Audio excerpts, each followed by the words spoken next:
Indiana Newsdesk is made possible in part by the following: IU Health Southern Indiana physicians, primary care and specialty care providers now accepting new patients in Bloomington and throughout South Central Indiana. siphysicians.org, IU Center for Applied Cybersecurity Research, working to improve cybersecurity and provide policy guidance through partnerships with industry, government, and academia. Smithville Fiber, the Gigacity Company, fiber internet, HD, and digital IPTV in Southern Indiana. More information at smithville.com. And by WTIU members. Thank you. Coming up on Indiana Newsdesk, many new laws are going into effect today, but not all of them made it to July 1st. A federal judge halted portions of a controversial new abortion law. Women in Indiana will still be able to obtain abortions free from unconstitutional interference from the state. We'll explain what portions of the law are blocked. And when deer enter into suburban areas, many find the animals to be a nuisance. We'll meet gardeners who took the matter into their own hands. But not everyone sees the deer as a problem. So it presents us with a really cool opportunity to study both the urban deer and the rural deer in an adjacent area. Plus, a recent IU grad is being treated as a hero. How his quick thinking saved a life. This and all the top stories from throughout the state right now on Indiana Newsdesk.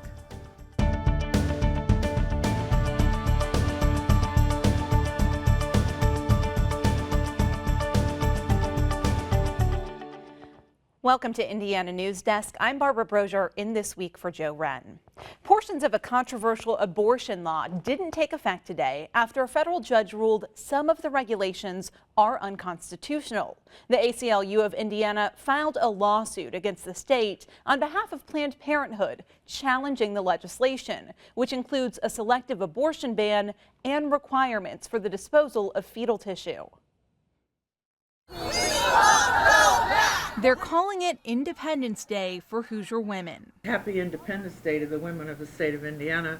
We get to celebrate our freedoms. A small crowd gathered outside the State House Thursday night to celebrate a federal judge's ruling that stops the abortion law from going into effect. We won't go back, we will fight back. The injunction comes as the ACLU challenges the constitutionality of House Enrolled Act 1337. The lawsuit filed on behalf of Planned Parenthood focuses on two major portions of the law. One provision bans abortions performed solely because of a fetus's race, sex, or potential disability. The state and supporters of the legislation say it's aimed at preventing discrimination. It ensured basically that a child, the fetus, the potential life was not going to be aborted based on whether they potentially had an abnormality of any kind. That's a rabbit hole we can't go down. But the ACLU argues the restriction infringes on a woman's right to choose. The judge agreed, saying the ban goes against the landmark 1973 abortion case, Roe v. Wade. What the legislature has attempted to do here is unprecedented. We have, since Roe versus Wade, a continuing line of Supreme Court cases which say that the woman's right to obtain an abortion pre-viability is fundamental and simply cannot be interfered with by the state. The ACLU also challenged a portion of the bill that requires abortion providers to inform women of the ban. The judge ruled that provision is also unconstitutional. The second major part of the law requires medical facilities to cremate or bury fetal remains. The majority of people don't want to see a baby in the trash dump. They don't want to see it. It's not humane, it's not right. In her ruling, the judge says whether that portion of the legislation is constitutional is a tougher call, but she determined the goal of preserving the dignity of human life isn't legitimate because the courts don't recognize a fetus as a person. I think the court recognized there's something fundamentally irrational about the state treating these remains as the remains of deceased human beings, because they clearly are not. Roll that trap. We won't go back. But the injunction could be a temporary one. The legal challenge still has to make its way through the court system. Indiana Governor Mike Pence released a statement saying he's disappointed in the ruling and remains steadfast in his support for the unborn, especially those with disabilities. The state hasn't decided yet whether to appeal. Indiana University filed a separate federal lawsuit, hoping to block a different portion of this law, which bars them from acquiring fetal tissue for research purposes. That part of the law did go into effect today.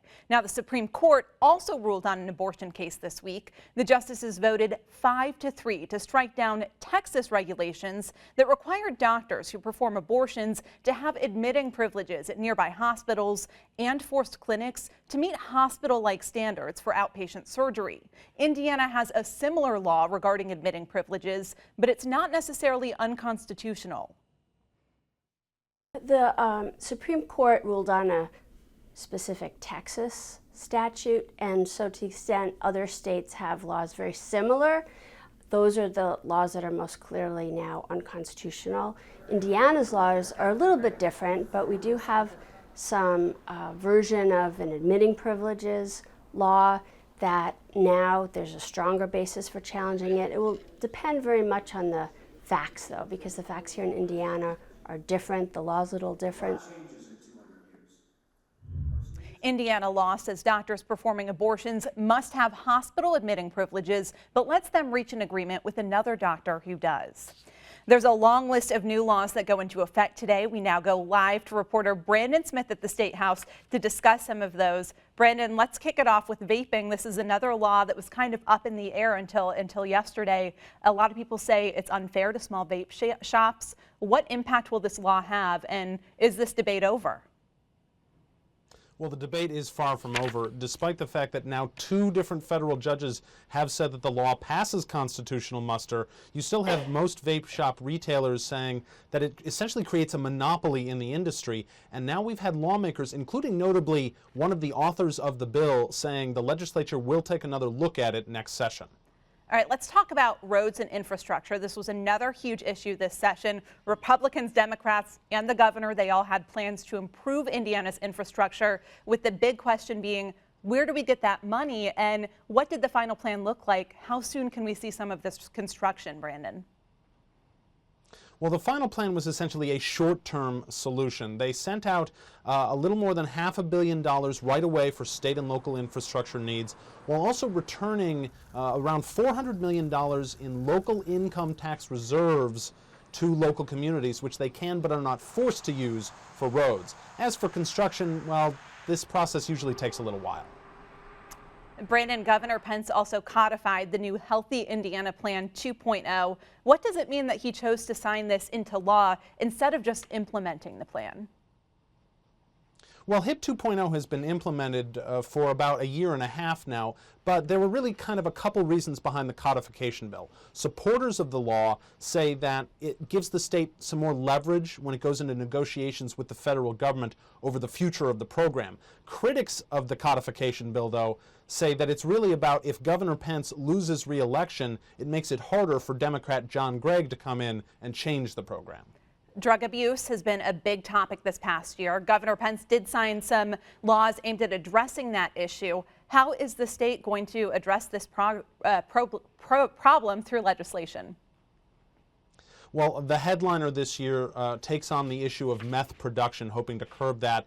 It deals with the amount of cold medicine you can buy at a pharmacy. Now, drugs that contain pseudoephedrine, which is a main ingredient in creating meth, if you want to buy the same amount of those drugs that you did before, you have to be what's called a regular customer at your pharmacy, meaning you've gotten prescriptions from there before. If you're not a regular customer, you can only buy a small amount of that medication before getting a prescription. Brandon, it seems like every year there is some sort of debate in the legislature about alcohol sales. This year, I understand there's legislation that's going to have a particular impact on distilleries. What can you tell me about this new law?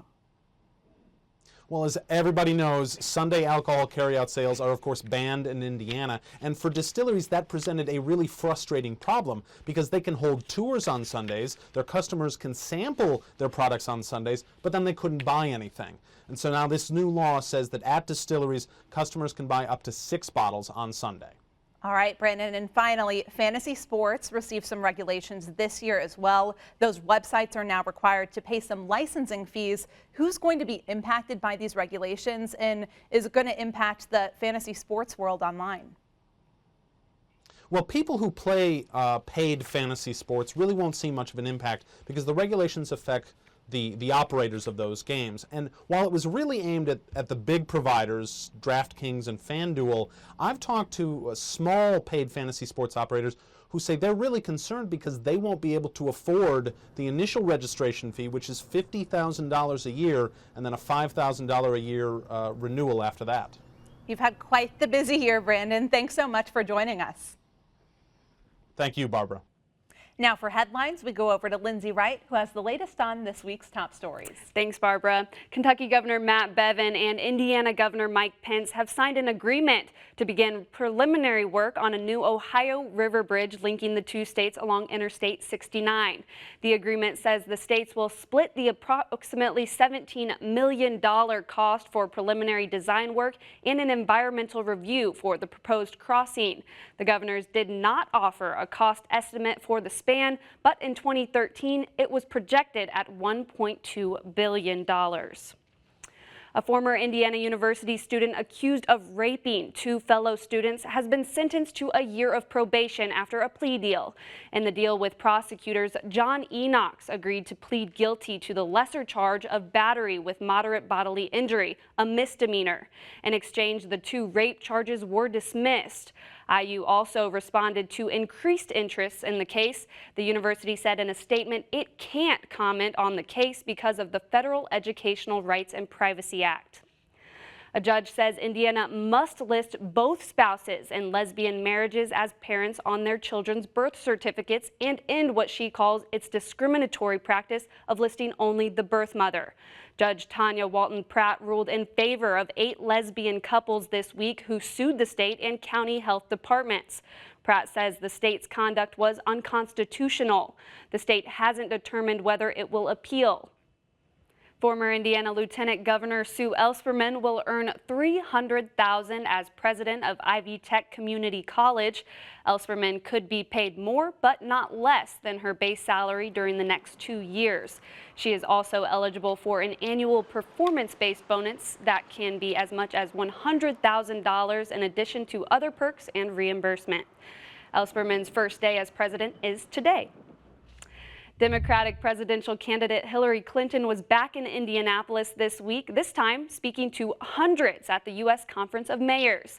Clinton shared her goals as the presidential hopeful, but also reminded the mayors of the importance of their jobs. She vowed to work with them to tackle big issues. There is no one-size-fits-all solution. We need to listen and respect one another. That is why I will never plan for you. I hope we will plan with you. Clinton also criticized Republican opponent Donald Trump for his comments applauding Britain's decision to leave the European Union. Clinton says such comments during turbulent times often create more turbulence. The Dalai Lama also was in Indianapolis and spoke on a panel at the conference. Journalist Ann Curry, singer Lady Gaga, and businessman Philip Anschutz joined him. The discussion focused on compassion. The Dalai Lama says it is up to the U.S. to spread compassion worldwide because of America's role as a leading country in the world. He says mayors have a unique advantage when it comes to spreading this message of kindness, as they are the closest to the people they serve. The federal government sometimes is a little bit far. Oh.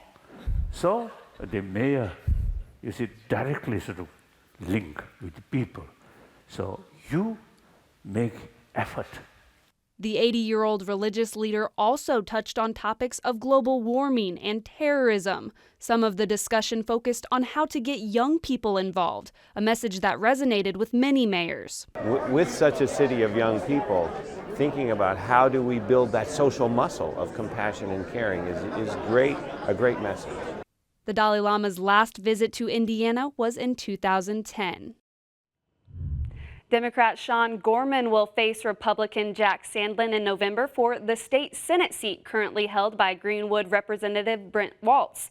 A state recount team upheld Gorman's 37-vote win in the Democratic primary over Jesse Carbona. More than 6,600 Hoosiers could be eligible for compensation as part of the largest civil settlement in automobile history. Volkswagen is spending up to $10 billion on a recall and restitution program after selling and leasing diesel cars equipped with software designed to circumvent air pollution emission standards. Once the court approves the program, owners will receive a payment of more than $5,000 and a choice between participating in a buyback or modification program. The program will equip the car with a yet-to-be-approved pollution control fix. The Indianapolis Power Light Company is hoping to continue burning coal and meet environmental standards. IPL filed petitions with the Indiana Utility Regulation Commission this week to install $100 million worth of pollution controls at its Petersburg generating station. If the commission approves IPL's request, customers' bills could go up to 20 cents next year. That amount could increase to $1.40 a month by the year 2021. Notre Dame wants to stop burning coal on its campus. The university is developing a plan that would allow it to generate power from a dam in South Bend. The city already has federal approval for the generating facility, which would be on the St. Joseph River Dam. Notre Dame hopes to start construction next spring, with electricity generation starting in 2019. Indiana University officials say the school will repay nearly $440,000 to the U.S. Agency for International Development after an audit found spending problems. The money involved a $65 million agreement between IU and USAID for a medical training facility in Kenya. Some of the issues were with the timing of construction contracts. Other funds must be returned because of late payments, unapproved travel, and payroll costs. The state is canceling planned cuts to the Medicaid reimbursement rates paid to health workers and keeping 2016 rates in place. This comes after the initial announcement last month that the Indiana's Family and Social Services Administration planned to lower Medicaid reimbursement rates paid to health workers such as registered nurse and occupational therapists who provide services to homebound patients. But the state changed its mind after discussions with care providers. You can find out if your doctor has ties to drug manufacturers. The investigative news outlet ProPublica has a database where you can look up payments to doctors coming from a drug or device manufacturer. Indiana ranks 14th in the country in terms of the percentage of hospital-affiliated doctors taking industry payments. Experts say that if a patient is worried about a potential conflict of interest, the best thing they can do is ask their doctor about it. Bloomington police issued an alert this week following an attempted abduction along the Beeline Trail. Police say the unidentified suspect grabbed a woman by the arms and tried to wrestle her down the path. It happened around noon last Sunday. Police characterized the midday attack on the trail as rare, but urge users to always be aware of their surroundings. A new $35 million project will transform the outside of the Children's Museum of Indianapolis. It's called the Riley Children's Health Sports Legend Experience. The outdoor exhibit will include miniature golf and pedal car races. The museum says it's aiming to provide a new model for fitness to help fight childhood obesity. The exhibit is scheduled to open in 2018.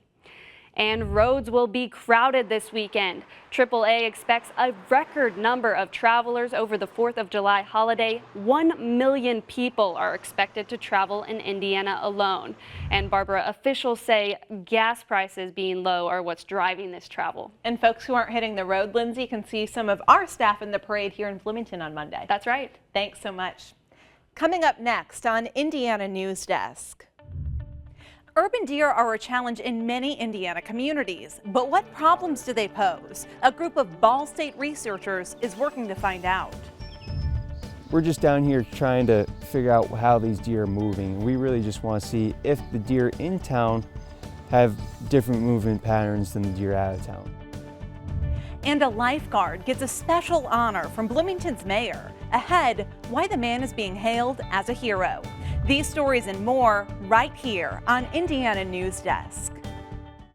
Nature takes you places where you've never gone before. It's watching something that's actually happened. Nature sure draw me in the story. Just their power and their grace. You know, it was just so beautiful to watch them. The movement and just watching the body and watching the chase. Like this huge, lush, vibrant watercolor. Gems.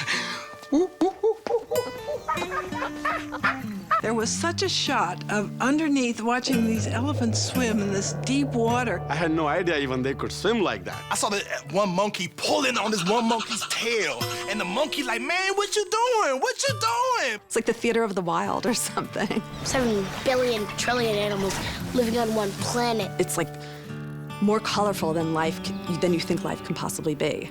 Somewhere between the mystique and the beauty of it is reason enough to sit down and watch. That's life, and that's nature.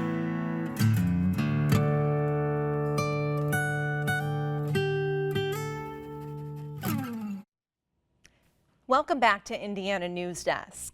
Bloomington's growing deer population continues to be a nuisance to many residents. But as WTIU's James Vavrick reports, the city has yet to come up with a solution to address the ongoing deer population problems.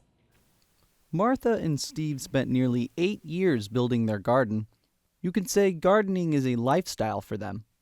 Planting seeds for me is very much an exercise in patience and faith. Faith that those seeds will poke through the ground in a week or two, and the patience to let them do that on their own time. Their garden is an impressive collection of fruits and vegetables, along with several spices and herbs. Eventually, it got so large that it spilled into their front yard. That's where the trouble began. We had recognized that we didn't get to choose what we grew. The deer were making all the decisions for us and everyone else in the neighborhood. The deer were a constant presence, so Steve and Martha decided to build a fence along the perimeter of their property. But while the fence provided a solution for the deer, it caused more problems with the garden and the city. Someone called and complained that we were building a structure that was too high in the front yard. Their fence is just one example of how citizens are trying to coexist with the urban deer. It illustrates how complicated it is to solve problems caused by the deer because the different solutions can cause conflict among neighborhoods. It's a difficult thing to come to a conclusion about because so many people have such differing views on the subject. Bloomington Mayor John Hamilton says the city has 2 major problems with deer. At Griffey Lake, the large population is damaging the city park. In 2010, residents sent a petition to the city in an effort to overthrow a bill that would allow deer hunting at Griffey Lake to combat the overpopulation. Drop the gun, let them run. The other problem with the urban deer is their impact on neighborhoods. Citizens say they're having more encounters with the animals, which eat away yards and gardens. Families have also reported attacks on pets, and the city's seeing an increase in the number of deer ticks, leading to health concerns for residents. With the urban deer issue, I've felt and I continue to feel it's really a neighborhood by neighborhood issue. John and Garrett are graduate students from Ball State University's Wildlife Lab. They're studying the effects of urbanization of white-tailed deer in southern Indiana. They use deer collars, GPS navigation, and radio tracking systems to track the deer and gather data. We're trying to see if, these deer in town, that are born in town, end up living their entire life out in the urban areas, or if they are born in these urban centers and then they leave to those more rural areas, or vice versa, if they're born in these rural areas and come into these urban centers. Even though Ball State's research team takes strong interest in Bloomington deer, they don't see the increase in population as much of a threat. We're just down here collecting data for the city. We're not trying to say that there is an issue or anything like that, but in other areas where they've had really, really high densities, it's the biggest issue is more vehicle collisions. Their research could provide insight into the problems posed by urban deer and how to best address the growing population. For Martha and Steve, their garden provides another angle for City Council to consider. It could be a long time coming, and what is much more expedient is what we've done. Let's change the fencing laws, make it legal for citizens to put up a fence that is adequate to keep the deer out. The city council isn't taking any action at this time to actively address the urban deer, but it did previously have a committee tasked at examining the issue. And it's one that's likely to come up again. Will it take a citywide solution? I'm not sure. Will there be neighborhood by neighborhood responses? So I really encourage city council to think about that, individuals to talk to me, to talk to your council member about what you think we ought to do. And I expect we're going to be talking about it in the months ahead. For Indiana Newsdesk, I'm James Vavrick. The Wildlife Lab from Ball State University will be living out of Bloomington for the rest of the summer, surveying trends in deer's migration patterns for the City Council to analyze. A Bloomington lifeguard was honored this week for saving a life. After receiving training just the month before, Ryan Killerin pulled a 5-year-old from Mills Pool and successfully resuscitated him. Ryan did a great job that day. He was well trained, and that training kicked in. And it's a way to honor him for what he did, but also all the people who helped keep us safe, from the lifeguards to the firefighters to everybody in public safety. One of the first responders who assisted was actually off duty when the call came in to help rescue the child. That's the end of this program, but our work continues online at WTIUnews.org. Have a great weekend. Indiana Newsdesk is made possible in part by the following: IU Health Southern Indiana physicians, primary care and specialty care providers, now accepting new patients in Bloomington and throughout South Central Indiana. siphysicians.org, IU Center for Applied Cybersecurity Research, working to improve cybersecurity and provide policy guidance through partnerships with industry, government, and academia. Smithville Fiber, the Gigacity Company. Fiber Internet, HD, and digital IPTV in Southern Indiana. More information at smithville.com. And by WTIU members. Thank you.